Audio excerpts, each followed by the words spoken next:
सबसे पहले पाकिस्तान तहरीक इंसाफ ने गिलगित बल्तिस्तान के नताइज मुस्तरद कर दिए हैं। पाकिस्तान तहरीक इंसाफ के चेयरमैन बैरिस्टर गोहर ने वाज़े तौर पर यह कहा कि जनाब हमें नताइज तब्दील करके हराया गया है।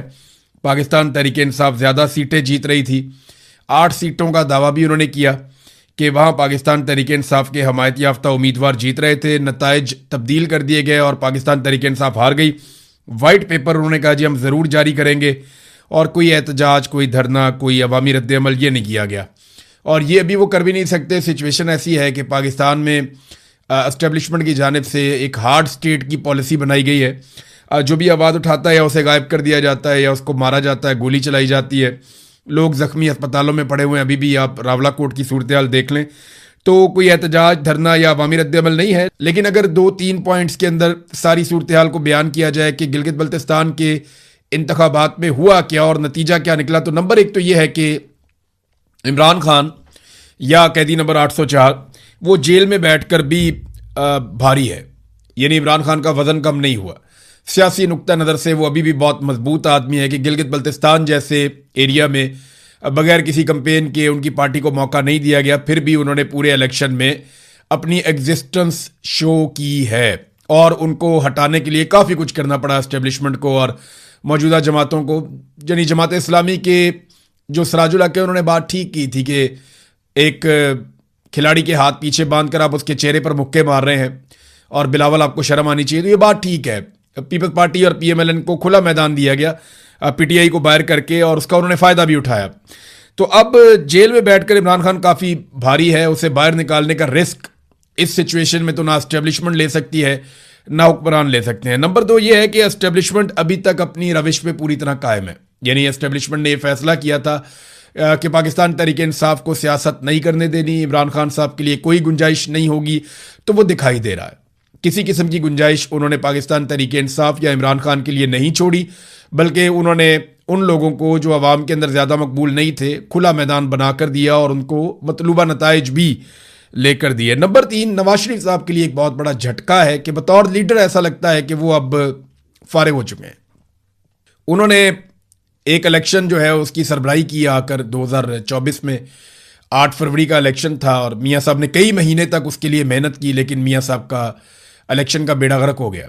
मियाँ साहब को कोई कामयाबी नहीं मिली, बल्कि उनकी अपनी सीट भी चोरी की है, सब जानते हैं। वो मतीउल्लाह जान कहते हैं इलास्टिक की शलवार पहना दी मियाँ साहब को, बात ठीक है। इसके बाद जो है नवाज शरीफ साहब का जो लीडर का एक किरदार था वो लगभग ख़त्म हो चुका है। उन्हें कुर्बानी देनी पड़ेगी, मियाँ साहब को काफ़ी कुछ खोना पड़ेगा अगर दोबारा वो लीडर बनना चाहते हैं तो।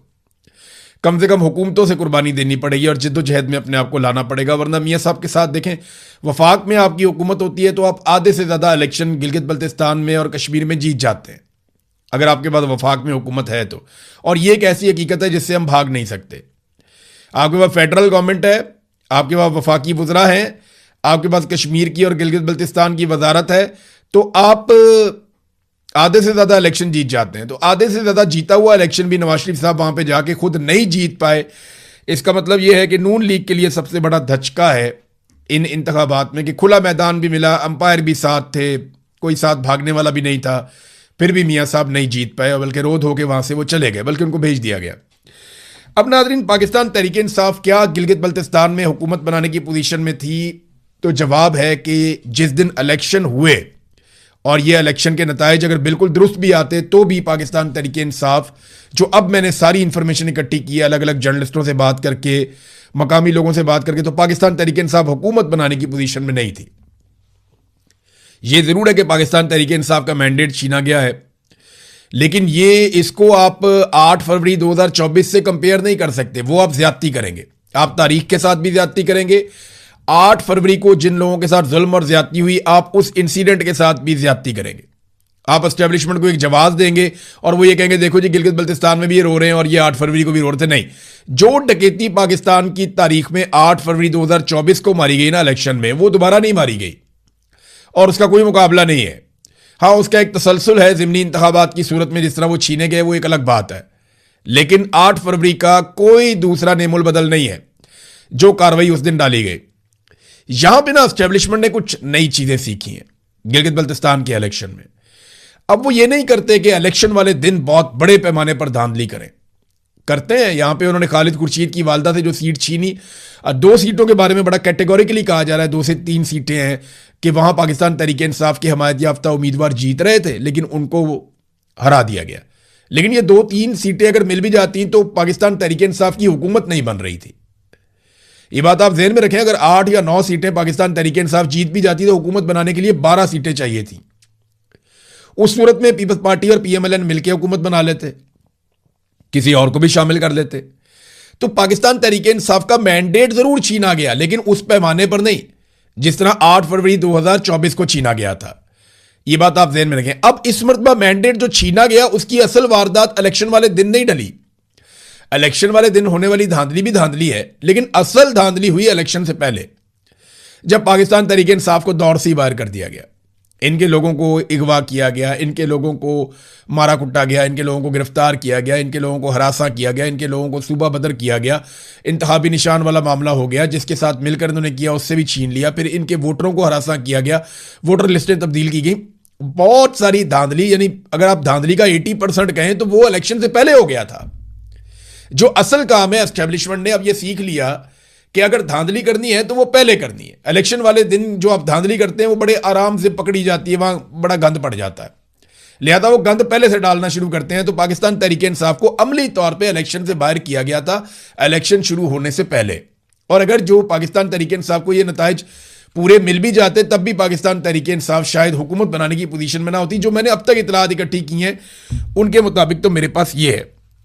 तो प्री पोल रिगिंग ही असल रिगिंग थी और पीटीआई को अपना मौक़िफ़ खराब नहीं करना चाहिए। नून लीग को वफाक में होने के बावजूद वोट नहीं पड़े। पीपल्स पार्टी जो है उसने वोट लिए हैं और उनकी एग्जिस्टेंस है उनकी। उसकी वजह यह है कि जुल्फ़िकार जी भुट्टो हो या बेनज़ीर भुट्टो हो, माजी में इन्होंने गिलगित बल्तिस्तान के लिए काम किया था, गिलगित बल्तिस्तान की शनाख्त के लिए भी इन्होंने काम किया था। बिलावल ने उसका फ़ायदा उठाया। बिलावल ने जिन चीज़ों का फ़ायदा उठाया मैं आपको बताता हूँ। नंबर 1, बिलावल को इस बात का फ़ायदा हुआ कि पीटीआई मैदान से बाहर है, वो आकर खुलकर मुकाबला नहीं कर सकते, उनके हाथ बंधे हुए हैं। नंबर 2, बिलावल ने फ़ायदा उठाया कि वफाक में नून लीग की हुकूमत है जो इंतहाई गैर मकबूल है, उनका बेड़े ही गर्क हो गया और उनके पास अवाम को बताने के लिए कोई बयानिया ही नहीं है। तीसरा, बिलावल कुछ हद तक ये बावर करवाने में कामयाब हो गया कि वो अपोजिशन का आदमी है, वो हुकूमत में नहीं है और हुकूमत पे तनकीद करके उसने लोगों को अपने साथ मिला लिया। और चौथा, उसको फ़ायदा जो पीपल्स पार्टी की ऑलरेडी एग्जिस्टेंस थी गिलगित बल्तिस्तान में। तो बिलावल ने इन सारी चीज़ों को इस्तेमाल किया पीपल्स पार्टी ने और मिलजुल कर उन्होंने इलेक्शन लड़ा और उन्होंने अपनी सीटें निकाल ली। अगर आप धांधली कहें भी तो भी सबसे बड़ी पार्टी पाकिस्तान पीपल्स पार्टी ही बनी है। वहां पे मुकम्मल ठीक भी हो जाता तो बड़ी पार्टी ना भी बनती तो ये मिलकर हुकूमत बना लेते। तो ये नाज़रीन गिलगित बल्तिस्तान का इलेक्शन था। अब आ जाएं कश्मीर वाली सूरत हाल में। कश्मीर में ना अब एक नेक टू नेक सिचुएशन बन चुकी है। 2 चीज़ें आमने सामने। नंबर 1, एक बड़े क्रैकडाउन की तैयारी की जा रही है जिसमें जॉइंट अवामी एक्शन कमेटी के लोगों को गिरफ्तार किया जाएगा या लापता किया जाएगा। उनसे जुड़े हुए जितने मेन लोग हैं जो करता धरता हैं अलग अलग बाज़ारों में अलग अलग इलाकों में, उनको गिरफ्तार किया जाएगा, उनको हिरासत में लिया जाएगा और बड़े पैमाने पर गिरफ्तारियां होंगी, जबरी गुमशुदगियां भी होंगी। ये चीज़ें आने वाले दिनों में सामना करना पड़ेगा। जो सहाफ़ी वहाँ खबरें देते हैं, देखें बहुत सारे सहाफ़ी जो है वो सिस्टम के साथ चलना पसंद करते हैं और अगर उनके दिमाग और दिल में ये बात होती भी है कि ये गलत हो रहा है तो वो बहुत शुगर कोटेड किस्म की खबर देते हैं जिसका कोई फ़र्क नहीं पड़ता। तो वो मैनेज कर लेते हैं। ऐसे माहौल में रह के सहाफ़ी ये सीख लेते हैं कि उन्होंने सर्वाइव कैसे करना है। लेकिन वो सहाफ़ी जो डिजिटल मीडिया पे हैं या कहीं और हैं तो वो जब खुल के बात करते हैं तो उनकी भी लिस्टें हैं, उनके ऊपर भी छापे मारे जा रहे हैं। 3 ऐसे जर्नलिस्ट हैं जिनके घरों पर छापे मारे गए हैं आज़ाद कश्मीर में। सोराब बरकत को पहले ही गिरफ्तार कर लिया गया है। सोराब बरकत के ऊपर इल्ज़ाम क्या है कि जनाब जो कलदम तंजीम करार दी गई है उसके हवाले से ये खबरें दे रहे थे। देखिए यहाँ तो तालिबान के इंटरव्यूज़ चलते रहे पाकिस्तान में जब ज़रूरत होती है, तो दहशतगर्दों के इंटरव्यूज़ पाकिस्तान में चलाए जाते रहे हैं जब ज़रूरत होती है। तो सहाफ़ियों को गाड़ियों में भर के वहाँ छोड़ दिया जाता था, तालिबान आके ले जाते थे, वो इंटरव्यूज़ करते थे, वो इंटरव्यूज़ मीडिया पर चलते थे जब ज़रूरत होती है। तो ये कोई तरीक़ाकार नहीं है कि आप जब दिल करे आपने कह दिया जी आप कलदम है, इसके बाद अगर ये कहीं भी नज़र आ गए या इससे पहले का भी किसी का इंटरव्यू है तो उठा के उस पर पर्चा दे दो, उसको अंदर कर दो। अब 4 दिन का मजीद सोराब बरकत का भी रिमांड हो गया है। तो मैं आपको बता रहा था कि मुकाबला अब 2 चीज़ों के बीच में, एक बड़ा क्रैकडाउन है और उसके मुकाबले में 9 जून की कॉल है। देखना यह है कि 9 जून को लोग निकल कर ये जो क्रैकडाउन का एक अमल शुरू किया जा रहा है इसको नाकाम बनाते हैं या नहीं। क्योंकि अगर 9 जून की कॉल आज़ाद कश्मीर में कश्मीरियों की अगर नाकाम हो जाती है, ये बात आप मेरी जहन में रख लें और पल्ले बांध लें आप पक्की, अगर 9 जून की कॉल, क्योंकि अब वापस पीछे हटने का तो इम्कान है नहीं। हाँ ये है कि अगर जॉइंट अवामी एक्शन कमेटी एक अनाउंसमेंट कर दे कि हम अभी इसको मौखर कर रहे हैं, दोबारा कर देंगे, तो ये मौखर तो हो जाएगी, दोबारा भी शायद वो एहतजाज कर ले, लेकिन वो एहतजाज फिर वैसा कभी भी नहीं होगा। अवामी ताकत इनके साथ कभी दोबारा खड़ी नहीं होगी और ये इनकी मिथ टूट जाएगी, ये बात तो हकीकत है। इसलिए वो बेचारे पीछे भी नहीं हटते, उन्होंने गोलियां भी खा ली हैं। अब मामला ये है कि अगर अवाम निकल आई और उन्होंने अपनी ताकत का मुजाहरा कर दिया और उन्होंने चीज़ों को अपने कंट्रोल में ले लिया, तो फिर एस्टेब्लिशमेंट को बैकफुट पे जाना पड़ेगा और वो क्रैकडाउन की पॉलिसी से पीछे हटकर मुज़ाकरात पे आ जाएंगे। दूसरी जानिब अगर ये कॉल नाकाम हो जाती है, लोग नहीं निकल पाते और एस्टेब्लिशमेंट कामयाब हो जाती है ताकत के बलबूते पे एहतजाज को नाकाम बनाने में, तो फिर क्रैकडाउन ज़रूर होगा और इतना तगड़ा क्रैकडाउन होगा कि आज़ाद कश्मीर में दरो दीवार हिल जाएंगे। लोगों को पता चल जाएगा कि अपने हक के लिए कैसे खड़े होते हैं और उसकी कीमत क्या अदा करनी पड़ती है। वो पाकिस्तान तहरीक इंसाफ भी भुगत रही है, वो वहाँ और जमातें भी भुगतती रही हैं माजी में, तो यहाँ पे जॉइंट अवामी एक्शन कमेटी को भुगतना पड़ेगा। अब जो खबरें चलाई गई सुबह से, हम ये देख रहे थे कि खबरें चलाई गई जनाब हालात नॉर्मलाइज हो गए हैं, रावरा कोर्ट में हालात मामूलात ज़िंदगी बहाल हो गए और मामूल के मुताबिक ज़िंदगी चल रही है। ये ना एक तरीक़ाकार है बहुत पुराना पाकिस्तान में कई दहाइयों से। जैसे ही कोई ऑपरेशन या कोई चीज़ होती है या जैसे ही कोई बड़ा नुकसान होता है तो फौरी तौर पे अगले दिन खबरें चलाई जाती हैं कि मामूलात ज़िंदगी बहाल हो गए। हम ना मसाइल की जड़ की तरफ नहीं जाते, हम ये नहीं देखते कि ये मसला हो क्यों रहा है, हमें फटाफट मट्टी डालने की एक जल्दी होती है कि मट्टी पाओ और निकलो, बस इस मामले से आगे बढ़ो। आगे बढ़ने की सबसे बड़ी वजह यह है कि कोई आदमी भी अपने गिरबान में झांकना नहीं चाहता, अपनी गलती को तस्लीम नहीं करना चाहता, कोई आदमी भी अपनी गलती से सीखना नहीं चाहता, बल्कि जो दिहाड़ी लग रही है वो उसी के अंदर खुश रहना चाहता है। आपको याद है जब रजीम चेंज ऑपरेशन किया गया पाकिस्तान में, तो उस वक्त DGISPR थे इफ्तिखार बाबर, उन्होंने फौरन कहा था कि देखें जैसे ही हुकूमत तब्दील हुई ये अच्छा हो गया, वो अच्छा हो गया, मामूलात ज़िंदगी ठीक हो गए। आज तक मामूलात ज़िंदगी ठीक नहीं हुए।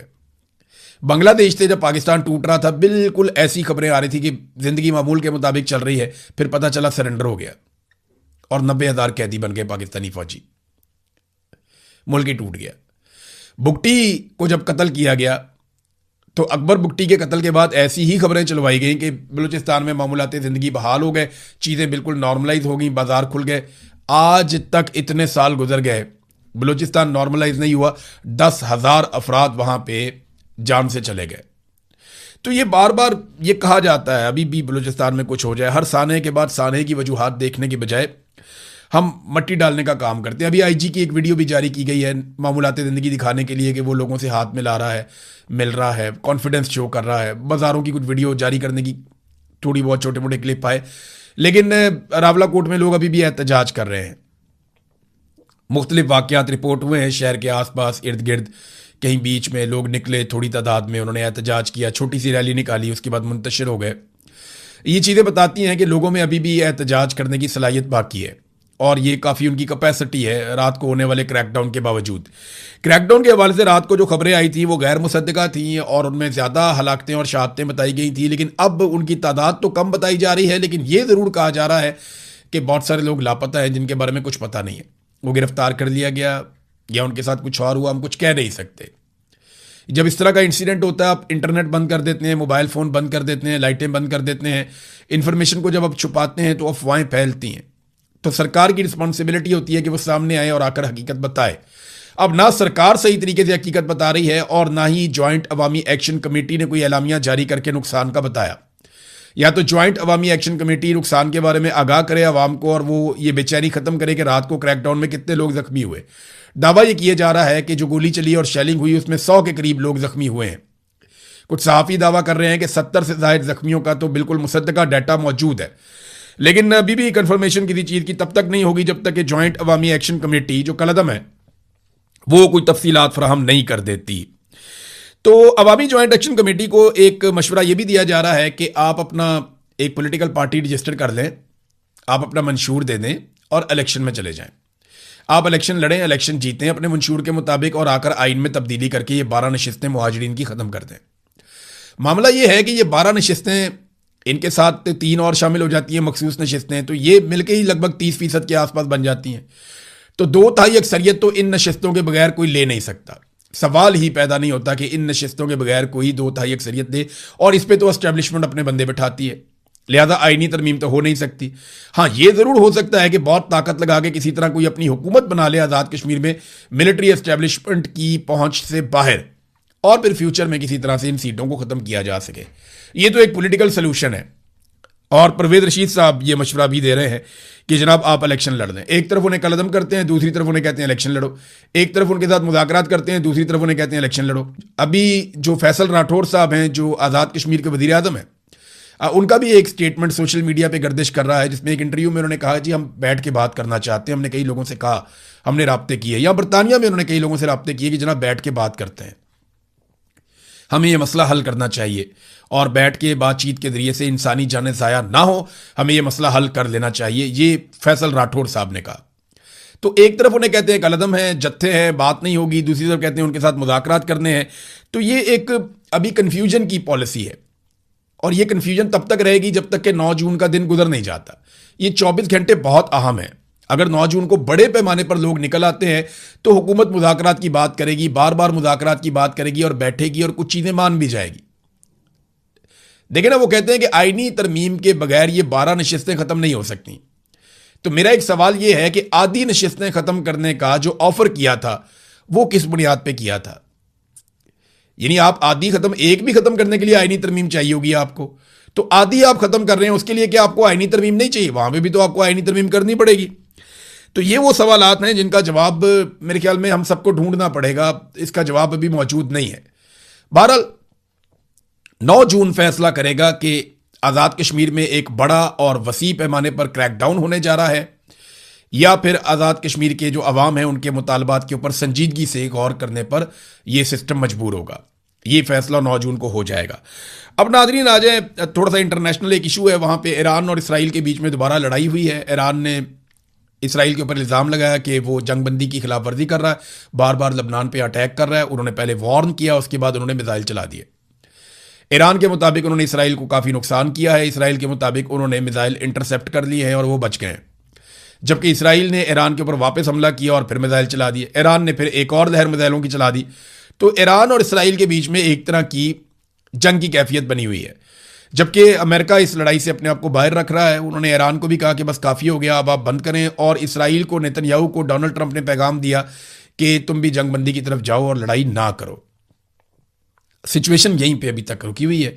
आलमी मंडी में फिर तेल की कीमतें ऊपर नीचे हो रही हैं, और पाकिस्तान के अंदर जो हुक्मरानों की और अवाम की दिल की धड़कनें तेज़ हो रही हैं, क्योंकि दुनिया में कुछ भी होता है ना, सबसे ज़्यादा इम्पैक्ट पाकिस्तान में आता है, सबसे ज़्यादा रोला पाकिस्तान में डाला जाता है। अभी बजट की तैयारी है, भारत पीपल्स पार्टी को जो मिल गया उसके बाद ऐसा दिखाई देता है कि पीपल्स पार्टी अब 28वीं तरमीम हो, बजट हो या कश्मीर के मामलात हो, हर जगह पे पूरी ताकत से वो खड़ी हो जाएगी एस्टेब्लिशमेंट के साथ, और उन्हें किसी किस्म का कोई एतराज़ नहीं होगा। अब तक के लिए इतने ही। अपना ख्याल रखिएगा, अपने इस चैनल का भी। अल्लाह हाफिज़।